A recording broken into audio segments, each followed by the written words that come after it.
So ನಮಸ್ಕಾರ guys ಎಲ್ರಿಗೂ welcome back to YouTube channel mania. ಇವಾಗ ನಾವು ಇತ್ತಾನೆ this is the day 2 of Gokarna's trip.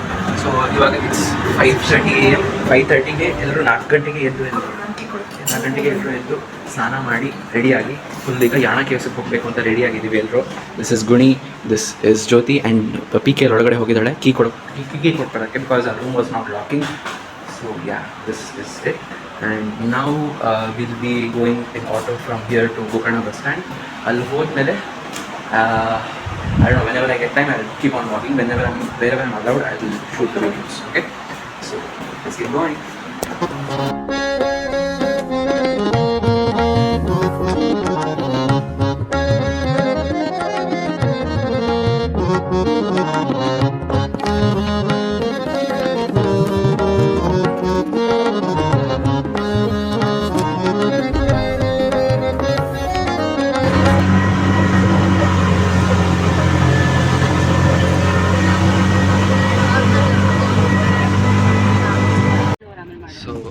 ಇವಾಗ ನಾವು ಬಸ್ಸಲ್ಲಿದ್ದೀವಿ. ಫುಲ್ ಬಸ್ ಫಿಲ್ ಆಗೋಗಿದೆ. ಎಲ್ಲರೂ ಕೂತ್ಕೊಂಡಿದ್ದಾರೆ. ನಮ್ಗೆ ಕೂತ್ಕೊಳ್ಳೋ ಜಾಗ ಏನಿಲ್ಲ. ನಾನು ಗುಣಿ ಆಮೇಲೆ ಜ್ಯೋತಿ ಪ್ರೇರಣಾ ಇಬ್ಬರು ನಿಂತಿದ್ದೀವಿ ನೋಡಿ. ಗೈಸ್ ಫುಲ್ ನಿದ್ದೆ, ಎಲ್ರಿಗೂ ಸಕ್ಕ ನಿದ್ದೆ. ಬಸ್ಸಲ್ಲಿ ಹಿಂಗೆ ನಿಂತ್ಕೊಂಡು ನಿದ್ದೆ ಮಾಡ್ಕೊಂಡು ಹೋಗ್ತಾ ಇದೀವಿ. ಸೊ ದಾರಿಯಲ್ಲಿ ನಿದ್ದೆ ಮಾಡ್ಕೊಂಡು ಹೋಗಿ ಆಮೇಲೆ ಹೋಗಿ ಕಂಟಿನ್ಯೂ ಹೋಗಿ. ಬಾಯ್ ಬಾಯ್. ಸೊ ಗೈಸ್ ಇವಾಗ ನಾವು ಕುಮಟಾ ಬಸ್ ಸ್ಟಾಪಲ್ಲಿ ಇಳಿದು ನಿನ್ನೆ ಊಟ ಮಾಡಿದ್ರು. ಅಲ್ಲೇ ಮತ್ತೆ ತಿಂಡಿ ತಿಂತಾ ಇದ್ದೀವಿ. She's having idli, she's having Bangalore buns, even I'm having Bangalore buns. ಸಕ್ಕತ್ತಾಗಿದೆ ಟೇಸ್ಟು. ಎಲ್ಲರೂ ಸಕ್ಕತ್ತಾಗಿದೆ.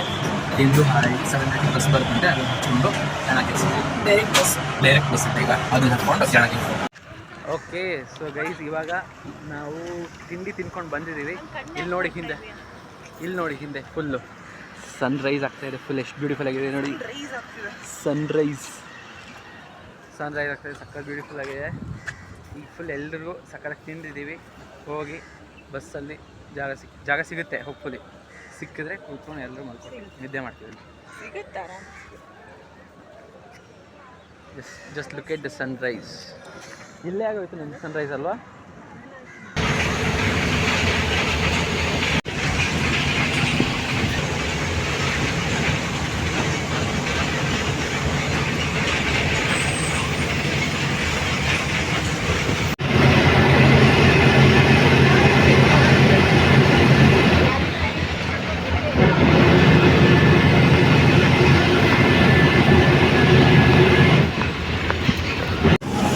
So guys, Yarnage within 10 minutes reach ಆಗ್ತೀವಿ Yarnage, and we have the whole bus for ourselves.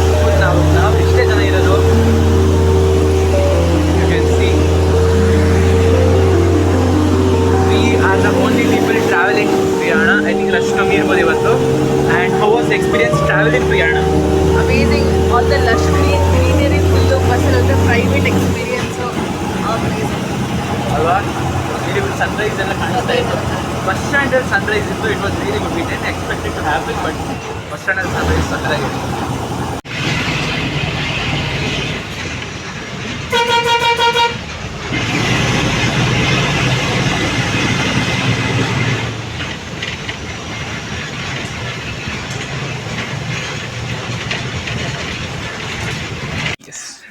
So guys ಇವಾಗ ತಾನೇ ನಾವು ಯಾವನಾಗ ಬಂದು ಬಸ್ಸಲ್ಲಿ ರೀಚ್ ಆಗಿದ್ದೀವಿ. ಬಂದು ಇಳಿದು ಒಂದು ಸ್ವಲ್ಪ ನೀರು ಕುಡಿದು ಮೆಂಟೋಸ್ ತಿಂದು ಎಲ್ಲರೂ ಫ್ರೆಶ್ ಆಗ್ತಾ ಇದ್ವಿ.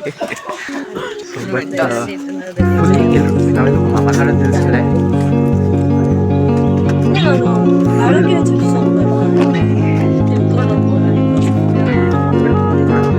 ಬಟ್ ನಾವು ಮಾತಾಡೋದು ತಿಳಿಸಿದ ತಕ್ಷಣ it's so silent. You can hear the birds chirping and it's so beautiful.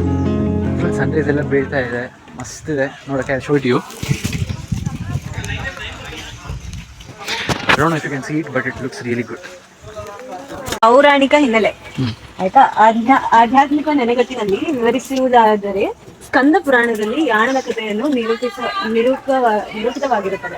ಭಸ್ಮಾಸುರನು ಈಶ್ವರನಿಂದ ಯಾರ ತಲೆಯ ಮೇಲೆ ಕೈ ಇಟ್ಟರೂ ಭಸ್ಮವಾಗುವ ವರವನ್ನು ಪಡೆದು ಅದನ್ನು ಪರೀಕ್ಷಿಸಲು ಈಶ್ವರನ ತಲೆಯ ಮೇಲೆ ಕೈ ಇಡಲು ಹೋದಾಗ ಶಿವನು ಆತನಿಂದ ತಪ್ಪಿಸಿಕೊಂಡು ವಿಷ್ಣುವಿನ ಮೊರೆ ಹೋದಾಗ ವಿಷ್ಣುವು ಮೋಹಿನಿ ರೂಪ ತಾಳಿ ಭಸ್ಮಾಸುರನ ಕುಣಿಯುವಂತೆ ಮಾಡಿ ಉಪಾಯದಿಂದ ತನ್ನ ತಲೆಯ ಮೇಲೆಯೇ ಭಸ್ಮಾಸುರನನ್ನು ಕೈ ಇಟ್ಟುಕೊಳ್ಳುವಂತೆ ಮಾಡಿ ಭಸ್ಮಾಸುರನನ್ನು ಭಸ್ಮ ಮಾಡಿದ ಸ್ಥಳವೇ ಯಾಣವೆಂದು ಪ್ರಸಿದ್ಧಿ ಇದೆ. ಸೊ ಈ ಭಸ್ಮರಿಂದಲೇ ಯಾಣ ಬಂಡೆಗಳು ಕಪ್ಪಾಗಿ ಅವುಗಳಿಗೆ ಭೈರವೇಶ್ವರ ಹಾಗೂ ಮೋಹಿನಿ ಶಿಖರ ಎಂಬ ಹೆಸರು ಬಂತು ಎಂದು ನಂಬಿಕೆ ಇದೆ. ಇದಕ್ಕೆ Yes. ಆಯ್ತಾ. ಸೊ ಇದಕ್ಕೆ ಪುಷ್ಟಿಯಾಗುತ್ತೆ ಈ ಸ್ಥಳದಲ್ಲಿ ಸುತ್ತಲಿನ ಅರಣ್ಯ ಪ್ರದೇಶ ಎಲ್ಲಾ ಕಪ್ಪಾದ ಭಸ್ಮಮಯ ಮಣ್ಣಿನಿಂದ ತುಂಬಿರುತ್ತದೆ. ಇನ್ನೊಂದು ಭೈರವ ಕ್ಷೇತ್ರದ ಪುರಾಣದಂತೆ ರಾಕ್ಷಸ ರಾಜನಾದ ಹಿರಣ್ಯಾಕ್ಷನ ಮಕ್ಕಳಾದ ಕೃಷ್ಣಾಕ್ಷ ಮತ್ತು ರಕ್ಷಾಕ್ಷರು ಬ್ರಹ್ಮದೇವನಿಂದ ವರ ಪಡೆದು ದೇವತೆಗಳಿಗೂ ಋಷಿಗಳಿಗೂ ಸಜ್ಜನರಿಗೂ ಅತೀತ ತೊಂದರೆ ಕೊಡಲಾರಂಭಿಸಿದರು. ಆಗ ರಾಕ್ಷಸರ ಉಪಟಳದಿಂದ ಭಯಗೊಂಡ ದೇವತೆಗಳು ಈ ಸಹ್ಯಾದ್ರಿ ಶಿಖರದಲ್ಲಿ ಅಡಗಿ ಕುಳಿತವೆ.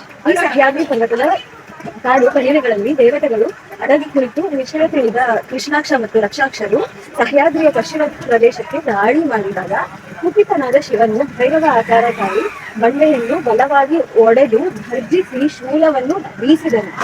ಭೈರವನ ಪದಾಘಾತಕ್ಕೆ ಆ ಶಿಲಾಶಿಖರವೇ ಇಬ್ಬಾಗವಾಯಿತು.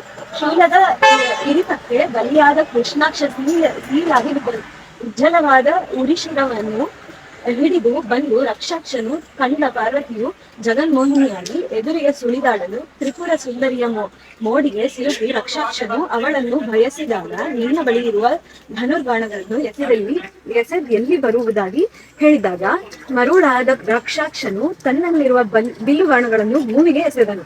ತಟ್ಟನೆ ಪಾರ್ವತಿಯು ಚಂಡಿಯಾಗಿ ರಕ್ಷಾಕ್ಷನನ್ನು ಕರುಳನ್ನು ಬಗೆದು ಕೊಂದಳು.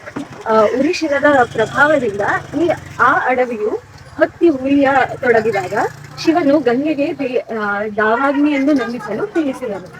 ಅದರಂತೆ ಈ ಕ್ಷೇತ್ರವು ಗಂಗಾ ಚಂಡಿಕಾ ಭೈರವೇಶ್ವರ ಎಂದು ಪ್ರಸಿದ್ಧಿಯಾಗಿದೆ. ಓದಕ್ಕೂ ಸಾರ್ಥಕ ಆಯ್ತು. ನಾನು ಈ ಬ್ಲಾಗ್ ಬರೀ ವ್ಯೂ ನೋಡಿ ಅನ್ಕೊಂಡೇ ಇರ್ತೀನಿ. ಅಷ್ಟು ಸಕ್ಕತ್ತಾಗಿದೆ ವ್ಯೂಸ್ ಇಲ್ಲೆಲ್ಲ. ಒಂಥರ ಫುಲ್ ಅಲ್ಲಿಂದ ಫುಲ್ ಕೆಳಗಿಂದ ಟ್ರೆಕ್ ಮಾಡ್ಕೊಂಡ್ ಬಂದ್ವಿ ನಾವು. It was not a trek actually, but sort of a trek ಅನ್ಕೋಬಹುದು. ಮಾಡ್ತಿದ್ವಿ actually. Correct.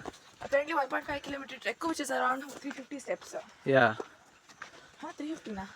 350 na? No, 1.5 kilometers plus 350 steps ಹತ್ಕೊಂಡು ಹೋಗ್ಬೇಕು. Okay.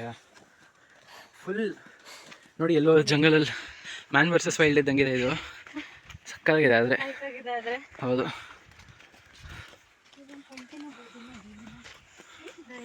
Look at the sun rays, guys.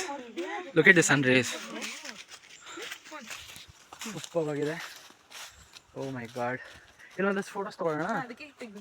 ಯಾ, ಇಲ್ಲಿ ತೊಗೊಂಡು ಮುಂದಕ್ಕೆ ಹೋಗ್ತೀವಿ ನಾವು. Okay guys, on the way ಎಲ್ಲಿ ತಕ್ಕರಾಗಿ ಫೋಟೋಸ್ ತೆಕ್ಕೊಂಡ್ವಿ ಎಲ್ಲರೂ. ಈಗ 1 ಅವರಿಂದ ಹೋಗ್ತಾನೆ ಇದೀವಿ. ಮುಗಿತಾನೇ ಇಲ್ಲ ದಾರಿ. ಲಿಟರಲಿ 20 ನಿಮಿಷ ಅಷ್ಟು ನಡೀತಿದ್ದಾನೆ. ಅಜ್ಜ ಆಗೋಗಿದ್ದಾನೆ. ಬಟ್ ಒಂಥರ ಮಜಾ ಇದೆ ಇಲ್ಲಿ ನಡೆಯೋಕ್ಕೆ. ಫುಲ್ ಅಲ್ಲೆಲ್ಲ ಮಧ್ಯೆ ಸ್ಟ್ರೀಮ್ ಎಲ್ಲ ಬಂತು. ಸ್ಟ್ರೀಮನ್ನು ಕ್ರಾಸ್ ಮಾಡಿಕೊಂಡು ನಾವೆಲ್ಲ ಅಪ್ಪ ಅಮ್ಮ ಎಲ್ಲ ಹೇಳ್ತಾರಲ್ಲ, ನಾವು ನಮ್ಮ ಕಾಲದಲ್ಲಿ ಹೋಗ್ತಾ ಇದ್ವಿ. ಅಲ್ಲಿ 2 ನದಿ, 4 ಬೆಟ್ಟ ಎಲ್ಲ ಹಾರ್ಕೊಂಡು ಹಂಗೆ ಅನಿಸ್ತಾ ಇದೆ ನನಗೀಗ. ಬಟ್ ಬಿಜಿಎಸ್ ಹೋದವ್ರಿಗೆ ಏನೂ ಆಗಲ್ಲ. ಯಾ, ಎಸ್ ಟ್ರೈನಿಂಗ್ ಕೊಟ್ಟಿದ್ದಾರೆ ನಮಗವರು. Yes, how beautiful it is. Oh, ಇಲ್ಲಿ ವಾಟರ್ ಫಾಲ್ಸ್ ಕ್ಯೂಟ್. ಕೌಂಟ್ ಮಾಡು. 39 50 ಬರುತ್ತಾ? 49